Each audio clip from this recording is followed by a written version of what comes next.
Good, happy Wednesday is Wednesday, October 16, 2024.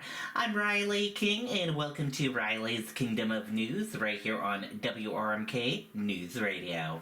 We have a jam-packed broadcast to get to on this Wednesday, so let's get started right now. First up, attorneys representing Lewiston shooting victims filing claims against government. Let's take a listen to that report from WMUR News 9. As terrible as the shooting was, it's even more tragic that there were many opportunities to prevent this, and that they were not taken. It's been 355 days since 20-year Army reservist and firearm instructor Robert Card opened fire in a bowling alley and bar, killing 18 people and injuring others.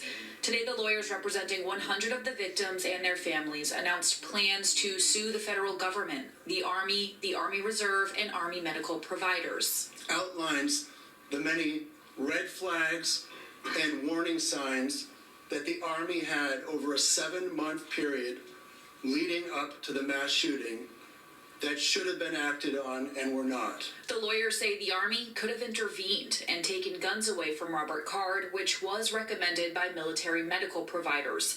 In some cases, the lawyers say the Army promised the Card family they would take his firearms, but never followed through. And the Army broke that promise by returning Robert Card to the community without any diagnosis of what the root cause of his illness was, or any clear plan to treat it. At this time, there are no plans to take any legal action against local law enforcement.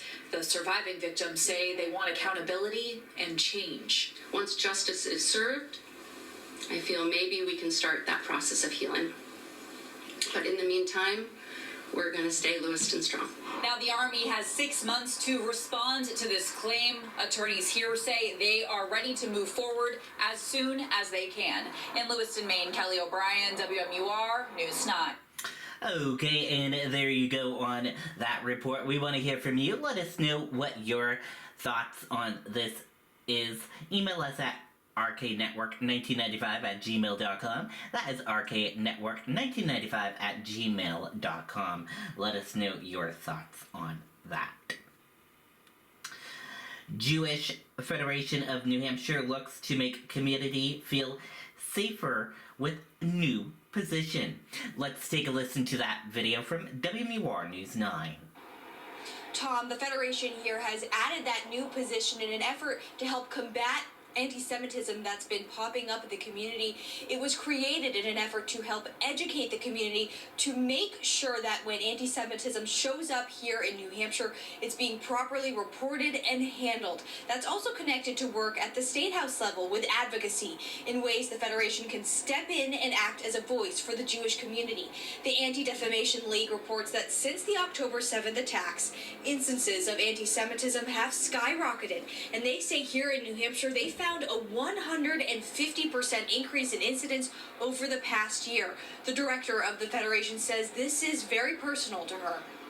I know how much it means to me to be a community member here, and so I want people to feel like they can still come into the state. I want people to still feel like they can make New Hampshire their home, and that there is organizations here that are willing to support them and speak up for them so that they can live happily and safely here.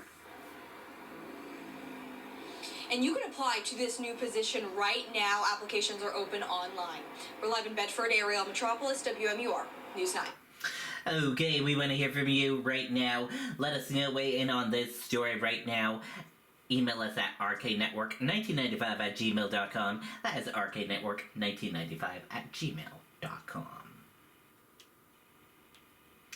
UNH sees a decline in first-generation students. 3,200 new students to campus this fall. School leaders say it's the most diverse class they've ever had, but enrollment decreased for one key demographic. Officials say there's an overall decline in high school age students in the region. Still, the school receives a record number of applications, nearly 23,000, so the overall enrollment numbers are not so concerning for them. They're also happy to say 12% of the class is made up of students of color. But first-generation students make up only 19% of the 2024-2025 class. That's the lowest number UNH admissions officials have seen in a decade. The vice president of admissions explained why she thinks this is happening and what the school is doing to encourage future enrollment. So we have a new direct admit program that we're trying to bring students in. We have a new honors college, which we have seen really well received amongst students, and we're hoping to bring in more transfer students with our collaboration with the community colleges in New Hampshire as we go forward. UNH just launched its Direct Admit program, which was created to help streamline the admissions process. Through an online portal, students can gain access to schools and to merit scholarships immediately if they are deemed qualified. Live in Manchester, Isabel Litters, WMUR News 9. Okay, and there you go on that report. Ayotte Craig clash in Mount Washington Valley Economic Council debate. Let's take a listen to that report from WMUR News 9, Adam Sexton. At the Mount Washington Valley Economic Council debate, the Democratic and Republican nominees for governor traded shots over taxes, including the repeal of the interest and dividends tax. But the most wealthy are getting a tax break. The most wealthy, Kelly Ayotte, I'm sitting next to her, she's going to be putting more money in her pocket while those costs are downshifted to our local communities. As you just heard from Joyce Craig, hold on to your wallet if you're a New Hampshire taxpayer, because she wants to increase taxes.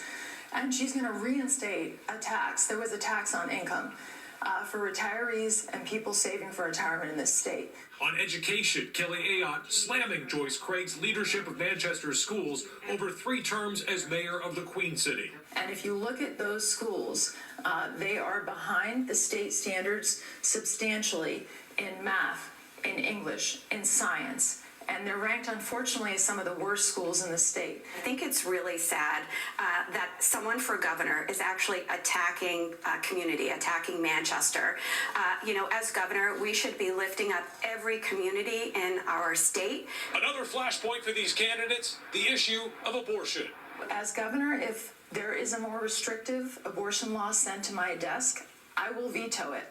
I've been very clear on this from day one in this race. I don't believe that. Her actions speak louder than her words. She has voted for a national abortion ban. She has voted 4 times to defund Planned Parenthood. In Conway, Adam Sexton, WMUR News 9. Okay, and there you go on that report. We want your thoughts on this. Email us right now at rknetwork1995@gmail.com. That is rknetwork1995@gmail.com. What do you think about this race, and who do you think will be the big outcome on Election Day?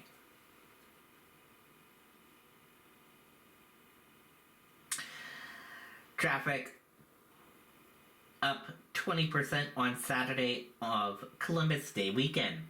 Let's take a listen to that report from WMUR News 9. Beautiful weather at the start of the holiday weekend drew big crowds to New Hampshire. A viewer sent us this video from Franconia Notch Saturday. Those crowds also meant a lot of traffic.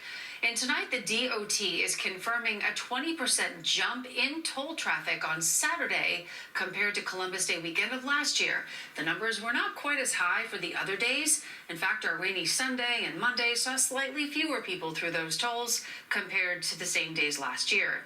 For the weekend overall, though, there was a 2.5% increase in tolls. Okay, there you go on that report.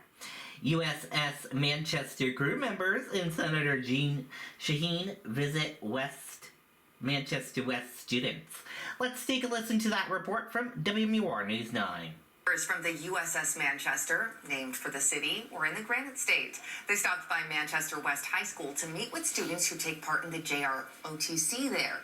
Although students are part of a pen pal program with members of the ship's crew, Senator Jean Shaheen also took part in the visit. They talked to the students about the ship's recent 16-month deployment to the Western Pacific, primarily in the South China Sea. Walk us through. Okay, and there you go on that report. Very cool indeed. Georgia judge blocks hand count ballot rule requirements for counties. Let's take a listen to that report from NBC News.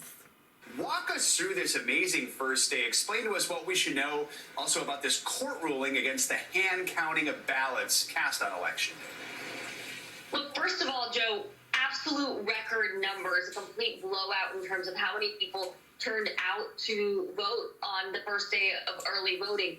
The second piece you're talking about here is really important to think about, given what happened in the last election, with some of the delays caused by the changes in rules around COVID and some of the chaos sown in the process because of the false claims of election fraud by the former president. So this board of electors, or rather some election officials, had decided to rule about hand counting these ballots. Now that's been blocked, and that means that the delays that could have been caused by that hand counting will no longer be an issue. That's something that both the Republican Secretary of State opposed, as well as other Republican officials. Simply, they said it's too close to Election Day to make that kind of change, and it could have sown some chaos in the process. Thanks for watching. Stay updated. Okay, and there you go on that report. We want to hear from you. Email us right now at rknetwork1995@gmail.com. That is rknetwork1995@gmail.com. We want your thoughts on this. Do you think it's a good idea that the judge did this or no? Let us know right now. And that's it for this edition of Riley's Kingdom of News right here on WRMK News Radio. Thank you for tuning in and listening, and have a fantastic Wednesday. See you back here tomorrow for another broadcast. Bye, everyone.